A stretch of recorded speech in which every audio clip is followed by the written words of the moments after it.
Et mesdames, mesdemoiselles et messieurs, une fois de plus, bonjour. Bienvenue à ce nouveau numéro de Questions publiques. Honorable Daniel Safou. Bonjour. Bonjour, mon frère Peter. Comment vous allez? Oui, on ne s'est pas dit ça va bien, clopin. Il y a la pandémie, il y a les virus. Nous posons la question, est-ce que le pays sera à hauteur de contenir ces virus? Donc, d'emblée, je ne sais pas dit ça va bien. Il y a ceux de mes frères qui sont testés positifs. Donc, c'est un virus qui n'épargne personne. On a déjà un premier cas de décès, le Dir Kaba du ministre de l'économie, le frère de la ministre Bandoubola. Voilà. Il est mort, premier cas déjà. C'est quand même triste. Hein? Donc, on ne sait pas dire ça va bien. Donc, clopin, nous vivons avec la grâce de Dieu. Ce Dieu aujourd'hui qui est censé protéger les concitoyens congolais face, n'est-ce pas, à ces drames nationaux. Alors, il y a le coronavirus, mais ce qui touche les Congolais, c'est déjà la souffrance. Bas son plein, la situation est catastrophique. Mais 1 800 000 $ pour le coronavirus. Pourquoi, à votre avis, c'est suffisant? Pendant qu'on a vu dans le passé, on voulait fêter l'alternance pour 6 millions. On nous parle de 15 millions, on nous parle des 100 jours de 43 millions, 67 millions. Beaucoup n'ont pas pris ça au sérieux au début. Hein. Ça a commencé comme une blague. Aujourd'hui, ça commence à faire peur. Oui, beaucoup. Et je crois qu'ici, c'est aussi une occasion à ce que j'arrive à dénoncer la classe politique congolaise. Là, je prends un cas particulier. En général, je dénonce la classe politique congolaise qui, les leaders politiques, ou les leaders entre guillemets, c'est celui qui draine les gens.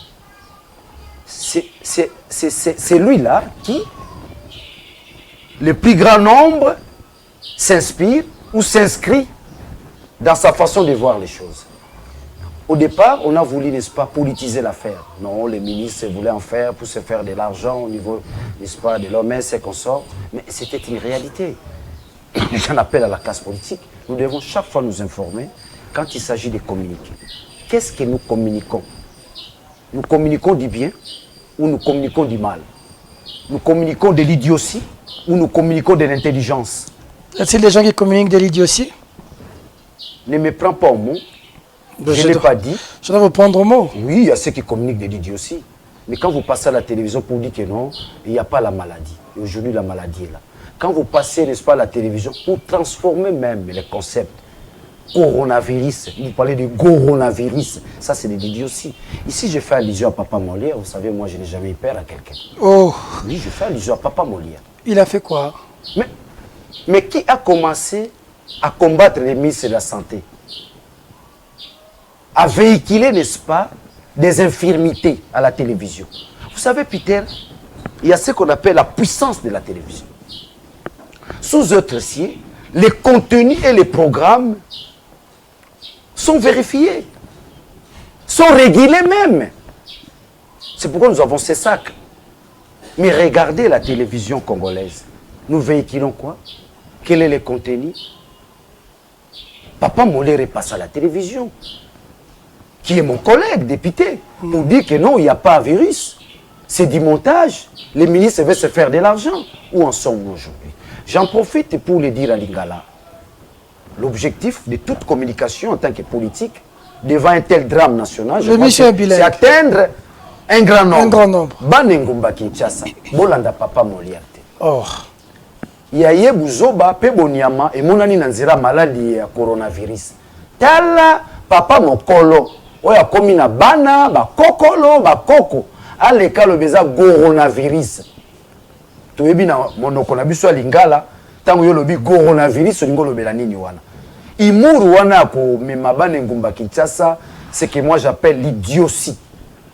Malade ezalité bana Kinshasa, malade ezali malade ekoboma biso na ngumba Kinshasa, malade côté li biso bomona kanele ko ebola soki ba imboka ba telemakate Lolenge, professeur Mouyemba Lobi, pour la armée a gagné guerre et sengeli bongo implication à la population na peuple naé.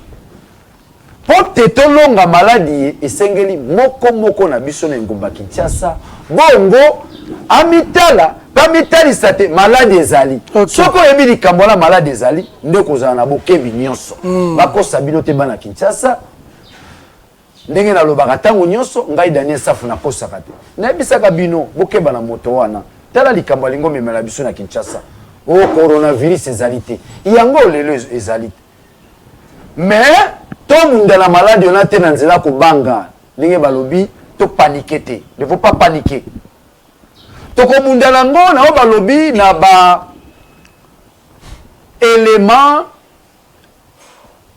élémentaire d'hygiène kosokola maboko soko lingo touser otie kutu boye soko lingo touser kosimba elongi te pamba te bosokoli maboko kosunga biso maladi ekoumela bongo ndenge balobi na lokota français 5 minutes. OK. Na 5 minutes wana okibongo kosokola maboko. Bosokoli maboko bofandi na ndaku botamboli tamboli te likambo ya bizu wala kututika na yo. Bizu ekomi ya musika. Marie musika. Jeannette musika ya pembeni lisusu te. Bongo yo papa Molière lekane ngumba. Lekane tando webisa bane ngumba Kinshasa balimbisa yo. Okosenga bolimbisi. Okosenga na bolimbisi d'abord et pas ministre teni ne sikoyo olingo meme na nzela zololo. Dede okosenga bolimbisi na ba pesa biso mingongo na bango yo lingi bakufa po ya lisusu na 2021 ba yo le député le miezeli te bokokufa te. Bobongisa te nokoki bosololaki déjà ngana yambaki papa Molière alobi ke yo na ye busi bobongisi nazo kama ndenge nazo ba réaction bobengana na téléphone bobongisi papa nanga yoza yo mto yambaka moto alekia kofinga nga bana na ngai mwasi na ngai bota na ngai alobi Daniel Safu aza fou asubaki na cour constitutionnelle akakaki mais aleki lisusu alobi ote na kosaki alimbisa ngai wana bo moto wana za moto ngana to génération moko te ngana yebi ete ngana yebi papa Molière na kimokolo kikamala na kimokolo ezala nango pe lengite na yebi ete akende kosenga bolimbisi na Nzambe bobongisa yebisa kiye na bombiki na bongisi le wapi yo fingi ngana etando bongo lingo bongisa na téléphone wala komi Nicodème te wala komi Nicodème yo za Yesu mwana Nzambe mais soka ye na banganga mayele na ba docteur de la loi ye pa boyi lo lenge na batunyo saza Yesu te papa Molière na likaki ne tando na lobi basakana kana bangunza te basakana na kimbangu te oya yo malédiction kozwango yo soka bakangi député ba tchekraka yo soka pabino makamba molimo bozomona ngaka bon abandonner ye na parquet bongo na nga kolanda ye aza papa Molière ye niaou ya le kanate pa lo bangai na niveau na ngai ce que ça qui député te Daniel Safu mona nga fa comme audience nga na bundisi Kabila yazo flatter Kabila nga na boya Kabila yazo azoke il rampait devant Kabila. Je n'ai jamais rampé devant Kabila. Je n'ai jamais rampé devant qui que ce soit. Na ko rampakate na rampaka na Congo na mabele o. Je n'ai jamais rampé, c'est pas ce qu'on m'a appris. L'éducation que j'ai reçue de mes parents, je ne peux jamais ramper devant une personne. Non, mon avade bazo ramper. J'utilise le verbe ramper. Papa Molière a rampé devant Kabila. Daniel Safu n'a jamais rampé. Konguluma. Konguluma, banguluma, pour bazo akolia. Mais ngana loba ya kolia, Peter na kotali solo ko to aneleko ya pasika. Zabola bengi Yesu. Gumba melangai ozwa nyoso tu. Tala mokili. Bomengo nyoso. Tala bomengo. Tala bandakala na mai. Ne akokauka. Na mai tala supu nzombo oyo lingaka ya ndakala gumba melangai izana ba oba gumba melai meminga mukolo Kabila meminga na ngomba biso na ba fayulu na ba katumbi amemi biso atalisa biso Daniel Safu tala mukili tala ba diama tala yuma kuna homoni yuma kuna tala Nehemi tala Shadari omoni sate bazala ngo gumba melangai okoma lokola bango nako gumba melayo te nako gumba melaka Kongo na ngai kaka Kongo na ngai mabela ba koko na ngai mabela batata na ngai oyo nga mpe nakotikela bana na ngai nakogumbamela yo te. Daniel Saf tala $, tala livre sterling, tala jipa minene, gumbamela ngai Kabila napesa oyo yango. Kabila nakogumbamela yo te, nakogumbamela kaka bakoko na ngai Kimbangu Nzenzalango Mumba Philippe bakoko na nga babundaki bitumba l'indépendance nakogumbamela yo te. Mais ça na bato bagumbameli eti des gens comme des mollets ont rampé devant lui. Na mboko bato baza na respect na biso. Tango to bandi bitumba na mboko tozalaki boni bato bazotelemisa biso na banzela Daniel bakoboma yo. Otobima prison tika. J'ai 48 arrestations. Compatriote, je suis fier. Soki bilenge ya mboka ye bakolanda nzela Daniel Saf mwana mobola mwana etike mais azongi bongo na moboti ya yambo qui est l'état, la terre. Nabingai baboti bazali terre. Moboti na tikane za mabele. Soki na loni lisangu na ngai ekobota na kolia. Na kimobola na bundi na telemi na komi mwinda ndakisa bilenge salaka kalokola ye. Thomas Sankara disait la patrie vous sera reconnaissante. Yango biso tomoni. To koti bitumba na lolenge ba Martin Luther King, ba Etienne Tshisekedi na image moko te bitumbo na zobunda nana kofuta eza na compagnie moko te. Muta kofuta azali te. Ezali be conscience na yo na kolinga mboka. Le peuple a tomboli biso lelo. Alobi oyo soki na tiki ye ba ko commissaire likayabu. Tala nenge ba commissaire likayabu. Ba ko kanga ye.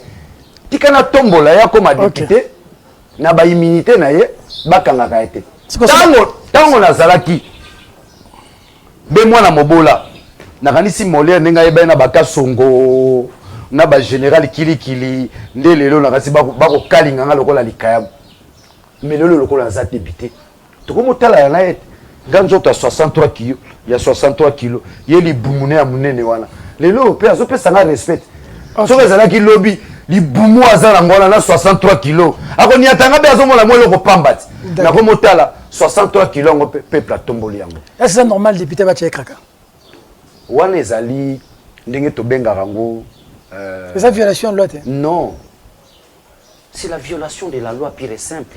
Mais na batie Molière kraka na mukeba yo tozui arrêt ya cour constitutionnelle yebisanga bokesaneze sikani elingi kotalisa te mboka na biso état de droit to kobelelaka lokola loye wakale Jeff non yete nano yete lokuta etikali na waka para fifi oh ni yuyu ozolanda mukebai tozui arrêt ya cour constitutionnelle juge Choulé, Yazabe juge, de Choulé, a bloqué machine. Est-ce qu'il n'y a pas de sanctions là-dessus? A télémeli arrêt à court. Na lobi siyo, mobeko lobini tango yo télémeli arrêt à court. Et ça la sanction te, et ko talisate, bo fandi ya mokeba ina boloko, bo kangami. Ya papa Molière, ata, aza motoyo, ami bimisaki lokola niawe pala ngai. Ngai pe lion na niati na fini mais ko kanga député za malamu te et ça malamu te et ko talisa te mobeko likunzi na mboka ezali te. D'accord. Tala likambo yo pona la kiso mobeko na mboka na biso. Tala likambo ya coronavirus. Mokonza mboka apesi makanisa malamu to betele maboko iyo. Mais mboka boko memango lolenge nini mboka nino tolobi to munda pona démocratie yango be likolo kuna tala esika Tshisekedi azali apesi option bongo ba promesse la base ça doit partir de la base. Mais comment? Je l'ai dit tantôt, il y a les implications, les applications. D'accord. On doit impliquer, n'est-ce pas, la base, l'autorité locale, la territoriale. Avec quels moyens? Ah, là maintenant, vous faussez la démarche. La démocratie doit partir de la base au sommet, ou du sommet à la base. Mais lorsqu'il y a cassure, même la communication du président devient biaisée. Parce que la praxis communicationnelle va poser problème dans la mesure où il y a cassure entre le sommet et la base. D'accord. Je crois que si Félix veut réussir son mandat, il doit arriver, n'est-ce pas, à relier le sommet et la base. D'accord. L'implication des Bourgmestres, l'application des Bourgmestres pourrait, n'est-ce pas, entraîner le plus grand nombre à saisir et à comprendre mieux l'information. Honorable Daniel Safou, mais qu'est-ce que Molière dit? Molière dit que vous ne faites rien.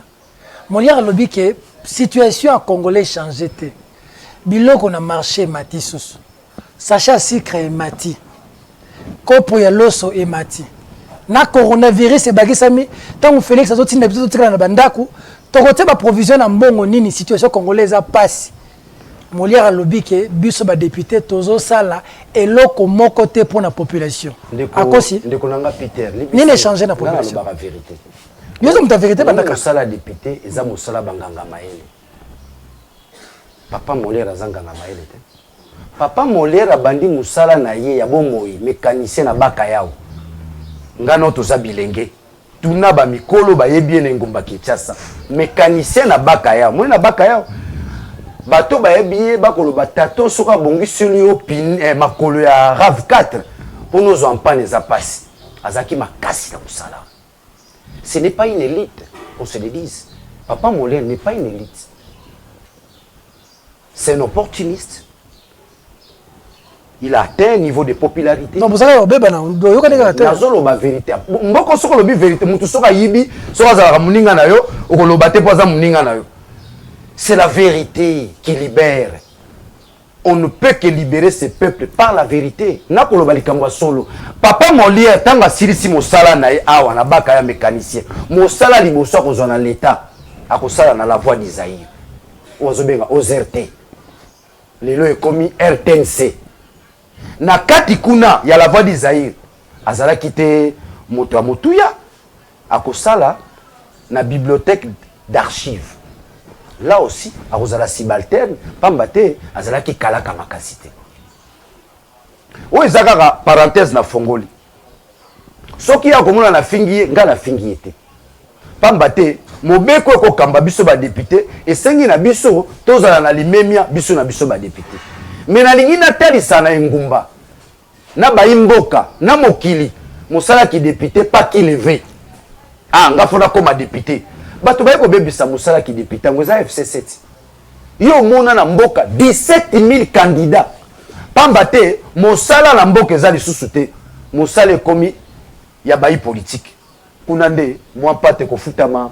Kunande moi motuka. OK, mais motuna na ngeza. Zela na zoso la motuna. Une réponse quand il s'agit d'une question, la réponse est prépare.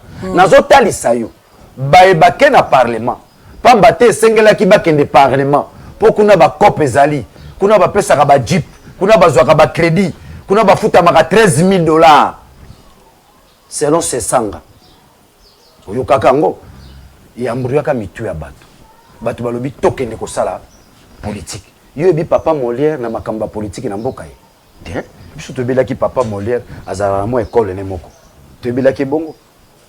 To ko mona papa Molière a commis journaliste. A la boutique na émission monaka ya émission babola wane koma boutique oh akolia mbongo na nzota babola mobola tanga bandi kolela lupangwa babotolinga lupanga ke olele pane akosala émission mibale misato ya mine yaka moni bureau ya mobola oh papa Molière moto moko talinga balobele na télévision yango moni tanga lobaka ba buzoba na e batu ba sala kaleti babanga papa Molière akotia na buzoba la télévision.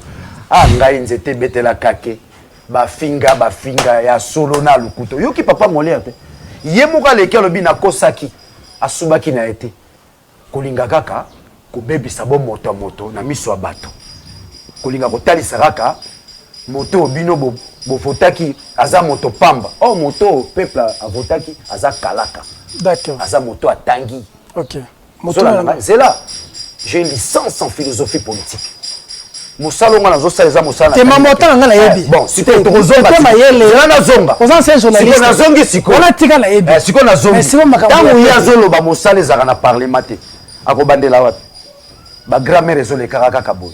Bala, balé, On dit français comme à la mort, que non, ça sont des gérondifs. Papa Molaire, il y a fait des gérondifs. C'est proposition participiale. Yo moto soukite. Oko bandela. Mosala député za biloko bo mibale. Ko légiférer bosali mibeko. Le contrôle parlementaire bolandeli. Boni baimboka bazana kachanzala. Le contrôle parlementaire. Faut qu'on contrôle exécutif. Pour la nini, pour 2 ans en bokate. Agriculture et wapi.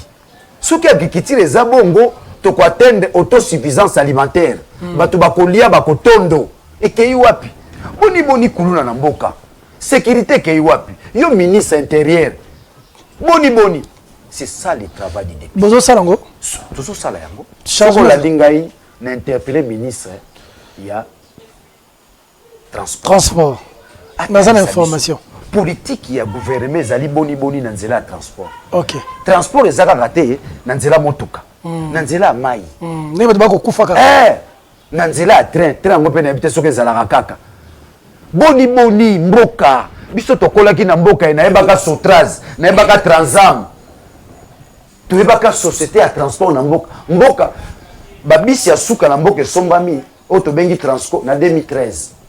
Kino lelo atabisi moko soma makali société. Société à transport ezali wapi. Na bengi si ministre akotalisa na maele na ye. Soki maele yo to moni yango za bosolo te. Biso ba député to ko bakisela ye. Ezala nzela bo. Mosala wana, zela nazo sukisa. To ko sala yango. OK. Ça dit que via congolais, banda bozana parlement échanger. Et baby tu bongi susu. Analyse ni yozana. Mutuninga musala mutuna kitoko. Soko tangi na banganga mayele ezala moto moko akomi buku o babengi Montesquieu. Na buku na ye akomi l'esprit des lois. Na kati ya buku wana lobeli la séparation du pouvoir. Nous avons les cours et tribunaux. Nous avons l'exécutif qui est le gouvernement. Nous avons la présidence qui est une institution. Nous avons le parlement. Bongo, les sikawana, moto moko akosala mosala na ye. Mosala na ngai, bongo na fandisi gouvernement. Na pesi ye makoki. Tango moni biso to voter budget ya mboka. To pesi bongo mboka identité. To pesi bongo exécutif makoki. Tu as dit budget pour voter qu'il y en a 11 milliards ya lokuta. Ça 5 milliards. Moto asengeli ya lobango ezaka na se biso. Babengi biso na lokota français l'autorité budgétaire. Il faut faire attention Peter na ba spéculation. Ministre des Finances, ça c'est le plan de trésorerie. Ce n'est pas dans sa compétence. Ce n'est pas une autorité budgétaire. C'est ça le danger de ce pays. À contredire 11 milliards. Mais c'est dangereux. Il a quel pouvoir pour contredire les autorités budgétaires? C'est une défaillance à la fois scientifique et intellectuelle. Ça ne relève pas de sa compétence. Il devrait venir chez nous. Lui, ministre, il sollicite les autorités budgétaires. Voilà, je découvre les infirmités, les incohérences dans ce que vous avez présenté à la nation. Il serait le bienvenu. Ce n'est pas dans les médias. Ce sont des failles. Okay, ce sont des erreurs graves. Alors, je reviens sur la population. Foufou ezate, lipa ezate, commissaire, sacha sucre mati. Oui. Bino boza kuna, totindi bino kuna. Tout n'est pas papa Daniel Safou. Yes, yoka frère, voilà. Attends, limiter cette semaine. Papa, yebise la biso Daniel Safou. Aza depuis, aza la mwamba. Aza député, n'est pas député moussousote. Yé, aza ba député au biso pena ton vota, to yebi ke ton vota. Pour la moussous n'est pas comme on a to yebite. Tout n'est pas biso yé banda. Ba mayebo. Ba bimara bongo. Na zana bato baza kuna o bango ba yebi ke ba vota. Oui oui. Banda ba ke kuna biso vina biso pasi na pasi. Ma konsala nini. Papa Molière a la raison qu'on ba ke ba konsala loko ba voter. Peter, il ne faut pas donner raison à ceux qui induisent la population en erreur. Le papa Molière a la raison qu'on a vécu ces athées. C'est ça, qu'on a vécu c'est ça. Les alliés, donc papa Molière a la faute. A la faute, c'est ça. On dit qu'il a la faute. Voilà pire vient d'ailleurs. Qu'on a vécu c'est ça. Yo pire mutulanga. Tu as bouquet pendant l'émission. Donc, que papa Molière a la raison. Papa Molière quand il dit dans le parlement, il est limité, il est bloqué. il est dans les stratosphères. Il ne sait pas par où commencer. Parce que l'idée première à Papa Molière, ce n'est pas l'idée d'un homme d'État. Ce n'est pas celui qui vient apporter. Il est dans le jeu politique. Il est dans la mafia politique. Il y a Outiwap, il y a FCC. Il y a un laboratoire. Moi, je doute fort qu'il soit les niais élus de la ville de Kinshasa. Oh. Moi, je ne sais pas comment douter. Parce que les laboratoires, où ils produisent les députés, ils ont des machines. Des papas molés basés dans la machine. Tous les gens du FCC, par ricochet, ils ont une mafia électorale. Tous ceux qui sont avec Kabila, ils ont Félix, ils ont Kamere, tous, ils ont secret à l'élection. Biso to yeba kite, biso to kenda yega. Votez, votez, ça fou, mais bango ba kenda ki na niamu niamu. Niamu niamu, c'est-à-dire quoi? Faut toujours majorité parlementaire. Aujourd'hui, toi et moi, nous sommes convaincus que la CENI fait un fiasco. Ah oui. Et que la même CENI, il y a elle a failli. Laboratoire n'a pas depuis 2006, 2011, 2018, laboratoire, mais il y a Mbalo Peter, Daniel Safou député. Oh. La scène, il se trompe. Mais il ne va pas se taper la poitrine. Au FCC, non. Aujourd'hui, c'est la population. Peuple pas yeba. Baumba kabiso, bazoba kabiso, quand on a les cambia seni. Bazona bango nyonso. Ba diama bozwa. Ba wolo bozwa. Frontière, bo panza, ba kota so ba kokota. Le seni, yambalo. Bon, ça l'année. C'est Niambalo. Mais il faut une réforme rationnelle et sérieuse. Vous avez majorité, attends. Tu as majorité. Tu as majorité. Puis tu as la majorité. Oh. Tu as la majorité. Oui, majorité. Peuple souverain. Personne. Peuple souverain, peuple. Peuple n'est pas la majorité. Bango a la majorité dans l'institution. Mais dans la rue, dans l'opinion publique, dans l'ensemble du plus grand nombre, mais nous la majorité. La majorité de l'Assemblée nationale. L'Assemblée, Bango, la majorité de l'Assemblée nationale. Voter Bango. Peuple. Pour ma peuple. Mais la Machiavel, Batouana. N'a limité le laboratoire Zalaga. Ni Zalaga, Ouganda, Rwanda, Benga. Allô, Balobo Salabo. Moi, vous bloquez Moutou. Mais après, les routes sont dans Rwanda. Allô, vous avez mis la route qui s'ensuit. Ah! Peter, face au bout de sa cabine, prison sous Kazo Félix. Wale bas na lemba na nzoto. Ah! Peter, ngadi mate boulot ale uta.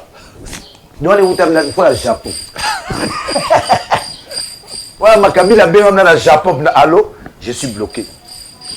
Peter m'a bloqué. Mukeba m'a bloqué. Denis Saf m'a bloqué. Moïse Katumbi m'a bloqué. Fayoul m'a bloqué.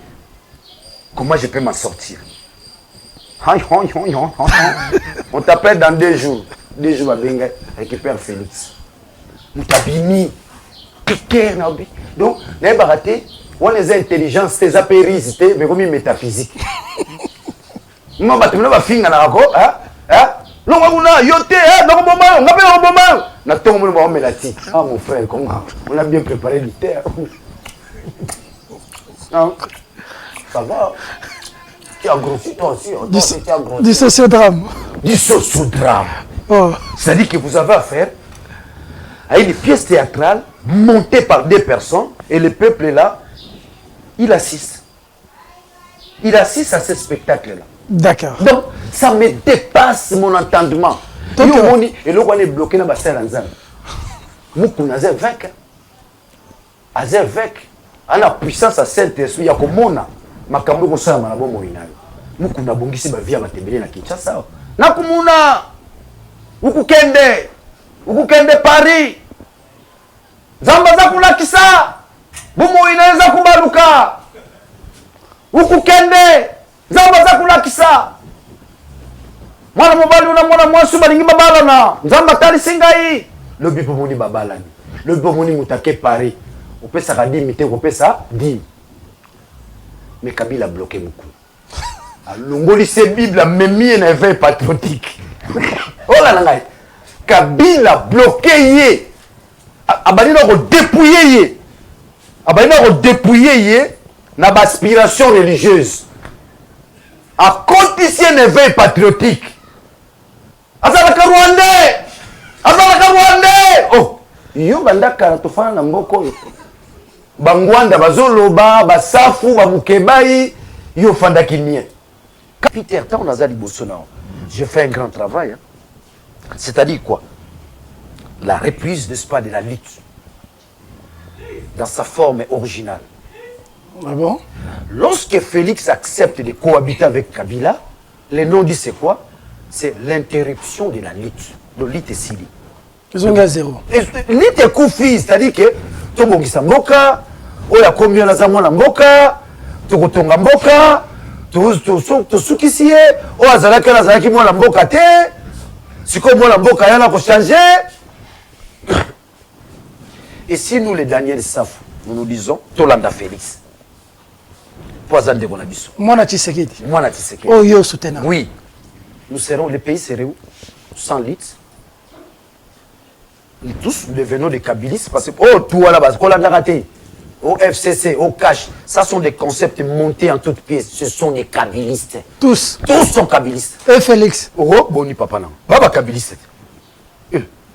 Faut pas se voiler la face. Félix est kabyliste. Kabila dit que comme Tshisekedi, Kabila comme Tshisekedi, c'est pas un Félix. So Kabila comme Tshisekedi, tu es tous à la majorité dans le Parlement. C'est le Parlement qui devait servir de base à Félix Tshisekedi afin de matérialiser sa vision du monde, sa vision du Congo. Dis-moi, quelle est l'occasion par laquelle Félix peut matérialiser sa vision? C'est le Parlement. C'est le Parlement. Du moment où vous n'avez pas le Parlement, c'est Kabila qui a la majorité parlementaire. Donc, pour que ta vision s'applique dans la praxis, dans le vécu quotidien, tu dois t'accrocher à Kabila. Donc, vous devenez kabiliste. Parce que la vision qui est appliquée, le Premier ministre sort d'où? Du FCC? Du FCC. Tout ce que nous avons aimé tous, parents, vous êtes parents, j'espère, moi je suis parent, la gratuité de l'enseignement. Coup de chapeau. C'est la vision de Félix. Qui matérialise cette vision? C'est Kabila. C'est Kabila qui matérialise la vision de Tshisekedi, qui est la gratuité de l'enseignement. À travers le gouvernement. Merci beaucoup, tu as la réponse. À travers son ministre, qui est Willy Bakonga. Willy Bakonga. C'est Willy Bakonga qui est en train de matérialiser, n'est-ce pas, la vision, n'est-ce pas, de Tshisekedi. En termes politiques, là je suis en Sciences Po. Donc, la vision de Tshisekedi est matérialisée par Kabila. Et c'est lui qui matérialise, n'est-ce pas, ta vision. Comme on dit à Lingala, Moutazo Sala Ozala. Je crois qu'il est le moindre. Vous devez partager les idéaux. D'accord. Ensemble. Qu'est-ce que Kabila et Tshisekedi partagent ensemble? On aura toi qui est wapi. Non, nazo c'est ça. Ce qu'on a marqué, c'est la corbe, il dit toi qui est wapi. Bah Congolais, bah faut que ce qu'on va toi qui est wapi ici. Et si quand on kende, ezali et si kaye peuple azongela bitumba nae. Abate bitumba nae sukaki. Tango moni bakomi ko somba bachibala. Ko somba batu. Bakoma batu SCC. Bato peuple atela ki elikia. Elingo la sani. Bangi ba affaiblir peuple. Ba affaiblir combat peuple. Peuple a été bissier. L'hôpital va bimala balabala. Abimela wapi. Bino bozo bongaka, bozo sombaka mituka. Ça, c'est fait à dessein. C'est une stratégie politico-machiavélique. C'est aussi la destruction même du Congo. Vous avez vision Afdel Yango Wanati. Affaiblir la dynamique interne, nous puissions régner sur ce peuple. Alors, si réellement impossible. Tengai kosom yoka na biso nga yoka na biso to perdre idéal mission kosomba mundeti ngeza pasi Tshisekedi basomba Kimbangu basomba nzenzalandu basomba Mbumba Philippe basomba mes ancêtres basomba bangote pourquoi nga descendant na ozala na revivre différemment na ba ancêtres eza pe soniti eza soni ba imboka ba voteur na statut ya opposant bon ba mona autant au changer soni te soni même pour la bana na biso mais ba ba si la soni neti nga soni ki chibala na ka soni même pour na tambola oh na zo psa solo na chibala na ka soni même si la soni na mona na manifestation ministre honoraire après ça va être ma beauté bonjour ah tata tout ba somba le rôle likaya na wenze ba si la soni Peter J'ai un idéal. Très bien. Idéal, ils sont différents de Tshisekedi, ils sont différents de Martin Luther King, ils sont différents de Kimbangu, ils sont différents de Bumba Philippe. J'ai un idéal, j'ai des références. Ils n'ont pas de références. Ils n'ont pas de repères. Ils n'ont pas de repères. Neti Chibala, repère des Aguinini, locataire. Na fouté la car. Référence na ona mutu, ah mkona zombo na suri lupango. Anga penza bana ba mukola lupango ezate chaleur ni. Na rotikela bango nini. Na rotikela bango nini.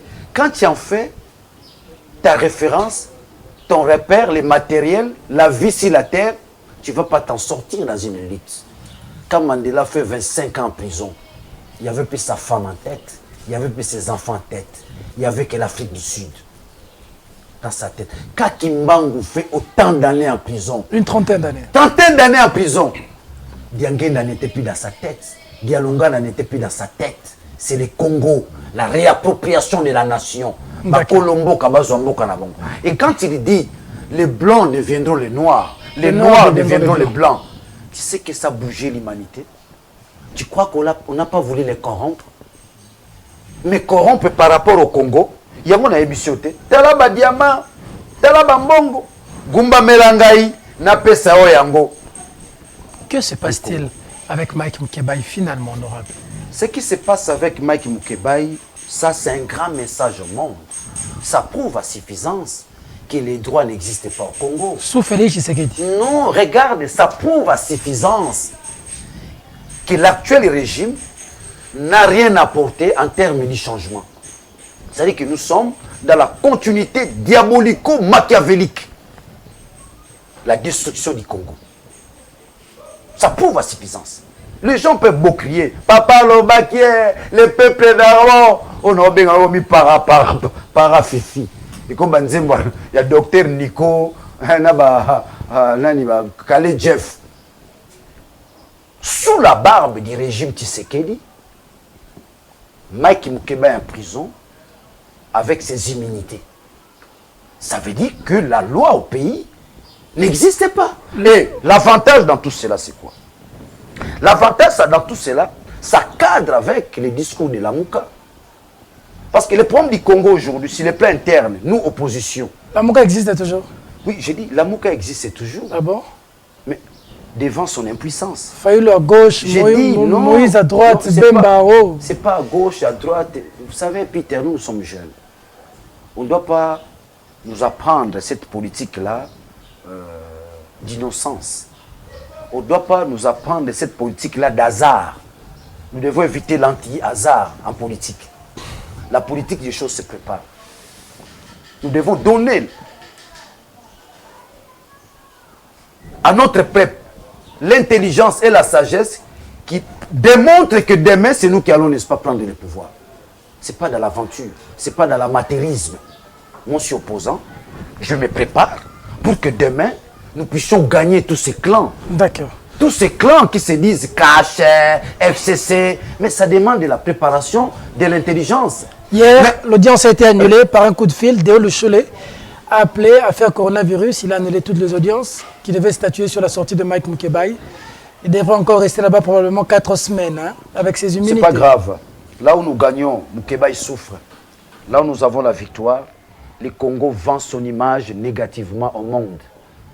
En dehors du coronavirus, le Congo démontre à travers l'arrestation de Mukebai que nous sommes même payés de la corruption.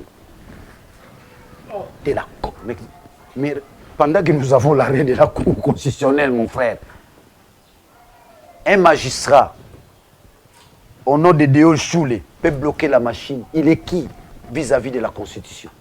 C'est de la corruption. Donc, nous gagnons face à l'opinion. L'opinion congolaise aujourd'hui a compris. L'Assemblée délibérante, n'est-ce pas, de la ville de Kinshasa, ne peut en aucun cas les aider à aller de l'avant. Donc nous allons démarrer toujours, comme a dit le général Janssen. Après Kimbuta, avant Kimbuta et après Kimbuta, c'est la même chose. Avant Kimbuta et après Kimbuta, c'est la même chose. Ça a énervé l'armée, n'est-ce pas, congolaise à l'époque. Nous aussi, ça devait nous énerver.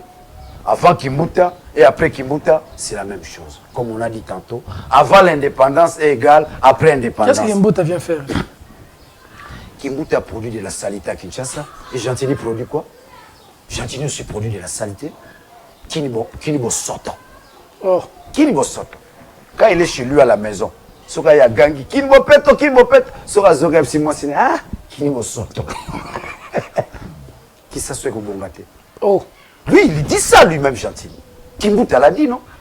Pourquoi ils arrivent à le dire? Ils sont devant leur incapacité rationnelle. D'accord. Ils ne savent pas par où commencer. Mais les jours où nous aurons la ville de Kinshasa, vous verrez comment on va changer les choses. Et Kinshasa ne peut pas produire. Maintenant, vous êtes déjà Kinshasa député. ne peut pas se relancer de l'agriculture. Maintenant, vous êtes déjà député, vous avez changé quoi? Les cantonnages manuels dans ma circonscription, c'est du nouveau. Ah bon? Si les autres vont le faire, mais qu'ils puissent reconnaître que Daniel Safa commence avec ça. Du cantonnage manuel, c'est du nouveau, tout en étant député. Mais je continue, n'est-ce pas, à parlementer. Parlementer, c'est un verbe du premier groupe. C'est un verbe. Là, je corrige encore Papa Mollet. Parlement. Il faut éviter de telles bêtises. C'est parler à la place des autres. Pas parlement, non. C'est parler à la place des autres. Ça nécessite de l'apostolat. C'est tout un ministère. Pourquoi quand Papa Molière parle de l'Assemblée nationale et que les gens font rien, Daniel Safou est touché? Vous êtes nombreux. Pourquoi toi, tu as l'impression que tu es visé? Non, non, je ne suis pas visé. Au fait, nous avons à la fois une dette morale aussi vis-à-vis de la population. Nous sommes les envoyés. Où êtes-vous? Où est Eliezer? Où est Christelle Vouanga? Où est Daniel Safou? J'ai dit, nous sommes les envoyés. Daniel Safou est là. Tu fais l'émission avec moi. Les autres sont... Ne me définis pas par rapport aux autres. Non, mais on était... Définis-moi par rapport à l'être de l'homme. Je ne vais pas dire on était, je veux dire vous étiez un groupe. Non, nous sommes toujours... Des engagés, des journalistes engagés. Nous sommes dans un même groupe parlementaire. La politique est à la fois collective et individuelle. Donc moi, je suis dans ma singularité en tant qu'être, en tant qu'individu, en tant que visionnaire. Dans ce sens-là. En tant que leader. D'accord. Dans ce sens-là. Tshisekedi fit le premier docteur en droit. Suivre Tshisekedi ne veut pas seulement dire avoir des capacités linguistiques et tribales. Vous me saisissez? Suivre Tshisekedi, ça nécessite de l'intelligence. Tshisekedi est aussi la référence de l'intelligence. Tshisekedi est aussi la référence de la constance. Tshisekedi a une pensée politique. En un mot. Quand Tshisekedi part, il y a un écart entre Tshisekedi et ses descendants. Ses descendants, en tant que ceux qui prennent la direction du parti, ceux qui vont prendre la direction du parti vont les prendre avec des insuffisances graves, à la fois politiques, cognitives, intellectuelles, rationnelles. Ça veut dire que ceux qui prennent la direction du parti, c'est un groupe, c'est un club d'amis. Ils n'ont rien à voir avec la capacité de conduire les pays. Je vous pose la question. Va à l'IDPS. Pose la question à Jean-Marc Amour. Nous sommes à l'ère de la technologie. L'IDPS a combien de membres? Ils n'ont pas ces fichiers-là. Oh, il y a l'informatique, non? Il y a l'ordinateur. Allez poser la question à Kaboun, même à celui-là. Hein? L'actuel aventurier qui est là. Quel aventurier? Gisèle Kaboui. Sous autres sièges qui peut être secrétaire général d'un parti comme l'IDPS. Ils sont sérieux. Ils sont sérieux, monsieur. Sous autres cieux, ce monsieur-là peut être secrétaire général d'un parti politique. Il ne peut pas l'être? Il serait peut-être un sectionnaire. Il serait un sectionnaire. Ou il serait chef d'une cellule de base. Mais d'emblée, directement, il se retrouve là, secrétaire général d'un parti. Ça sent quoi? Ça sent quoi, mon frère? Allez lui poser la question. Monsieur, vous êtes journaliste, posez-lui la question. Augustin Kabouya, vous êtes secrétaire général du parti. L'IDPS a combien de membres? Il ne te donnera pas la réponse. C'est-à-dire quoi? Regardez ça combien de C'est-à-dire territoires. que le parti n'est pas encore en mesure d'informatiser ses membres, ses adhérents. Sous autre, si on connaît, quand vous allez, n'est-ce pas, dans les partis sud-africains. Dans votre parti. Vous voulez poser la question? Vous avez combien de membres? Nous n'avons pas un parti. Quel parti? Vous avez été élu député sur base de quel parti? Mais ces partis-là n'existaient pas. Nous avons tout bousillé. Nous attendons un parti qui va naître, l'Ensemble pour la République. Ah, vous allez tous être déversés là-bas. C'est le parti qui va naître pour répondre aux vrais besoins et résoudre les vrais besoins du peuple congolais. Vous savez, Peter, nos partis politiques seraient avant tout des producteurs de la démocratie. Nous n'avons pas de partis dans ce pays. Il n'y en a pas. Je te prouve, quand vous dites que l'IDP c'est le plus grand parti, va, pose la question à Kabouya, je te mets en défi. Monsieur, vous avez combien de membres? Ça veut dire qu'il doit te faire sortir les fichiers. D'accord. Il n'y a même pas un fichier qui démontre les adhérents du parti. Je t'ai donné ce même élément terre à terre. Merci. Donc ce qui se passe au sein de l'IDPS, ça prouve à suffisance l'infantilisation, n'est-ce pas, de la politique nationale. Vous êtes au courant qu'on est en train de tirer sur nous au niveau de Tanganyika, chez Joseph Kabila. La Zambie nous attaque, prennent de possession congolaise. Peter, nous venons d'où? Nous sortons de la vassalité. Nous étions des vassaux avec Kabila. Maintenant, nous sommes qui? Maintenant, en sortant, n'est-ce pas, de la vassalité, maintenant nous sommes des enfants. Ce que j'appelle l'infantilisation, n'est-ce pas, de la politique nationale. La main tendue. Tchétchénie, ils sont des athées. Paris. Et tikalika to kende na soki bochwana soki wato de senga rolia. Donc ça veut dire que il n'y a pas une vision appropriée devant poser les problèmes du Congo en tant que tel. Nous sommes loin d'identifier les problèmes du Congo. Tu avances à ton ici. Lelo. Putain, nga botam na Kinshasa moto zaki na Kinshasa te. Nga botamia Sotraz. Donc Kabila Zagine bien. Bisa Sotraz. Kabila Zagine bien. Kabila a bien par rapport à quoi? Par rapport à Félix Lelo. Mais Kabila a tout détruit. Félix est venu de la... Félix est venu, quand je dis la philosophie afdélienne, n'a d'intérêt que dans la destruction de ces pays. Période de Kabila là, Félix Lelo, ni les a pire. Période de Kabila là, Félix. Mais ce qui est pire, un peu pire des années. Ce qui est bon qui des années. Bah dégâts. Mon période de Kabila. Ko yiba na wono yiba na te. Tata ba yibo bango loba. Po ba okanga yo. Osona peuple a évolué. Mais bango bazo yiba peuple de Kabila quand même net ba so de moto ba ko yiba te. Oya bango na ebisio oki hein? Il voulait se requinquer financièrement. On dirait pas de ba pressé. Na ebisio on dirait ba lobby que moni mandé za 5 ans mais bino ko ça 3 ans. Donc bo yiba la ningos. Donc ça fait honte et ça décourage tout un peuple. Juste au contact na bateau, l'obispo va pouvoir changer. Aujourd'hui, ça crée. Mais il pose la carte, ils ont mis les autorités budgétaires. Non, la carte. Ils ont le bon Dieu, bango bazoko, ils ont le pouvoir de contrôler bango. Peter, bino bozo sungambo. Oui, tout ça sungambo. Ils ont la capacité de contrôler bango. Tant ils ont posé la carte. Bon pour peuple là, ils bazo yiba na baso de mouton, ba yiba 15 000 za banane. Que s'interpeller bango. Et ça bissote. Interpeller bango. T'es na lobby. Bon mouton to Peter. Oui, bo sungambo kako. Bolingate parce que bato échoué bosala ke biso nyoso tozo échoué non. Ça fait mal à des gens comme nous. Ndetinga lelo na kosanga na Félix eza solide. Donc comme na Kabila. Jamais. Eza solide même pour la banana ngaba que notre papa combat ce système. Mais aujourd'hui à côté na combat. Peter na biso lelo à la limite non senga nzamba zo am na ngai. Pour nous soni wana. À la limite. Pas à ce point. Non, je te l'ai dit. C'est là, Peter. Congolais, on a besoin. C'est là, Peter. Oui, bossa la presse moko et l'inguité. Échanger les lots. C'est là. Nga naza jeune. Nazala ki na bango. Na ba Félix. Nga na marcha na simbi caméra na libokoti. Marche. Baza ba viena ngaiti. Nga pe na kokena ninga sima nya onya na ko mo rampeti. Mais vous bolobela ngote. Bozongisela nga lokumu wana te. Na kabwana na bango ba finga ngai. Ameli bangi, ameli lotoko, abelaka mutu. Bato nzela balandi. Eza nzela mabe. Nzela ko bongisa Congo te. Nzela ba komfwa maka bango moko. Na sala ke mission na yo. Naza moto ayango adenosaka IDPS. IDPS ba komi na kingakati. Ba finga ngai. Kene na ba réseaux sociaux ba finga ngai. Maman abotinga akomotali sanga tikaka makamwa mama na otikate. Bango ne ba yokaka soni na mukilo. Moi si nanga na ndako tika na bina ko tika makambo te. Basangani na Kabila. L'autre Zad, Félix Azad, IDPS Zad. Dis-moi comme ils seront partis tâtés. Oh. Ils ont parti tâtés. C'est un fait privé. IDPS c'est parti tâtés. Ils ont parti au Congo, sur IDPS c'est zaté, bisous au Kendo Bosototé. Peter, dans un bêta, c'est la caméra. Sur mon île, Daniel Safaza député. Moukeba Yaza député.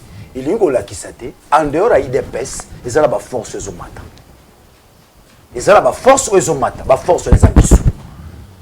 Batu baleka la télévision yé oh le lozo la porte parole à IDPS on benga ngena notanga kombo professeur Chilumbo Paul Chilumbo baleka la TV robaki naza toxicomane faut pas désintoxiquer ngai le lo ngana na bimi zoba oh ya komisara Jamar Kabundu ngana dénoncer bango liboso babi makambo na zoba ya bazolo bat tant na dénoncer étudiants zo diriger IDPS. Moi, la première graduat, je dirigé secrétaire général à IDPS. Pendant que papa, président Abisso, papa, nous a dit docteur en droit. Paul Chilumbo, Baleka, Babia Melara Bangui, Aza toxicomane, il ne faut pas désintoxiquer. Si on a Paul Chilumbo, on toxicomane. On a des toxicomanes. Moutuyo soutenant qu'il est le non, sauvons l'IDPS. Vous avez un professeur d'université. On est Sony. On est sur la politique sans vision, sans maïel. On aura Sony.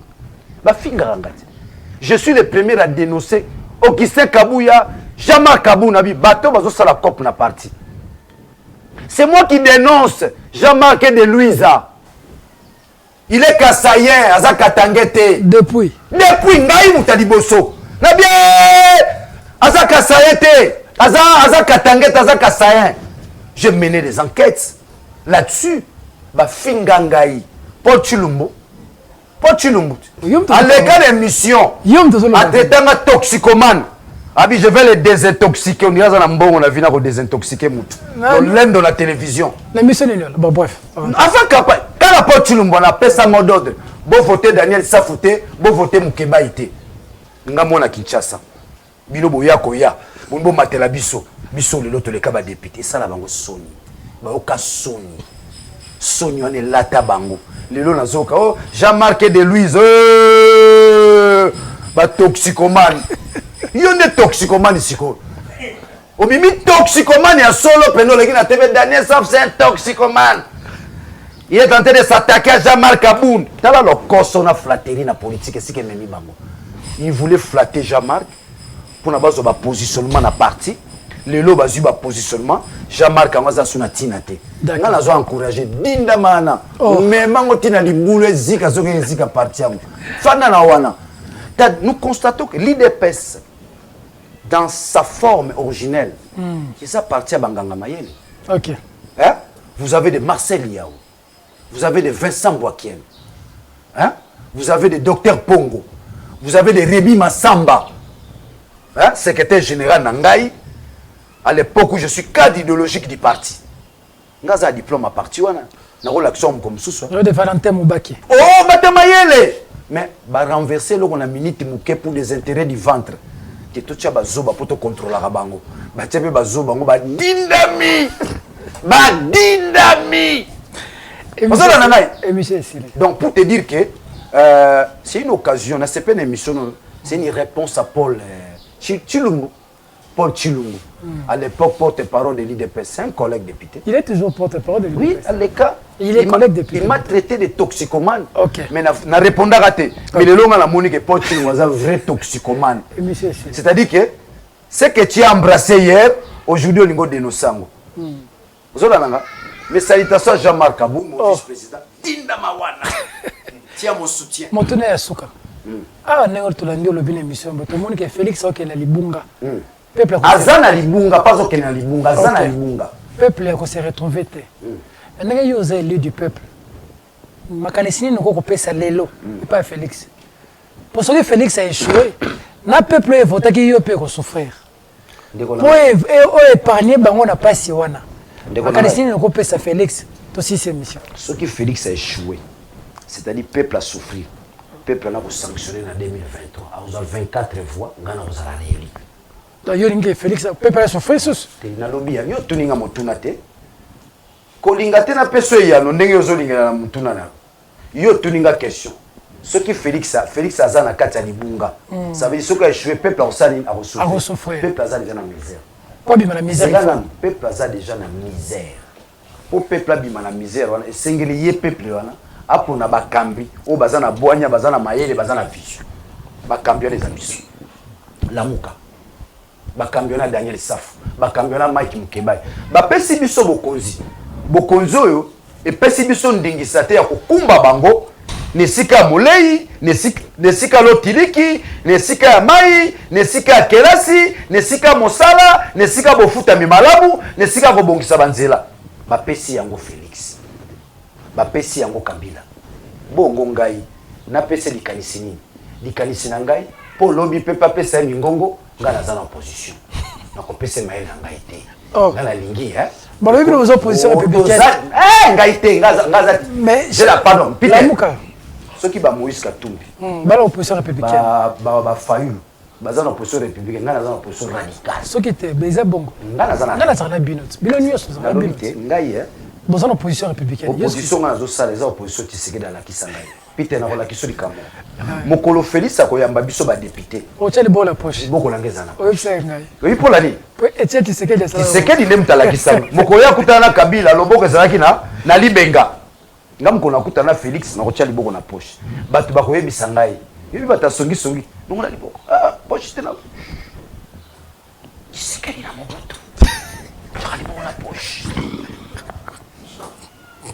Ozola ngai biso toza bilenge tokozwa se bizaleli ya bakulutu na biso. D'accord. Soki eza mabe tokolanda yango te. Ya malamu tokolanda yango. Na koyebisa boye. Yo lobi ete Félix aza na libunga. Soki a joué peuple a souffrir. Peter, peuple aza déjà na misère. Makasi. Peuple a komotanga mikolo, na ke kotala cousin na ngai, na kutie sac ya bandika. Alongola moko aboira nini? On a kontaka mandat etikali 3 ans. Mama na ngai. Mais yo biso 2023. Façon peuple a ko sanctionner bango. Soki IDPS a eu 10 députés na Kinshasa. Nga Daniel Safu na tiki politique. Na ko sabilanga na mayombe. Oh. Awa la Kinshasa bazwa 10 députés. Na babuzongo nyonso bazo salaka.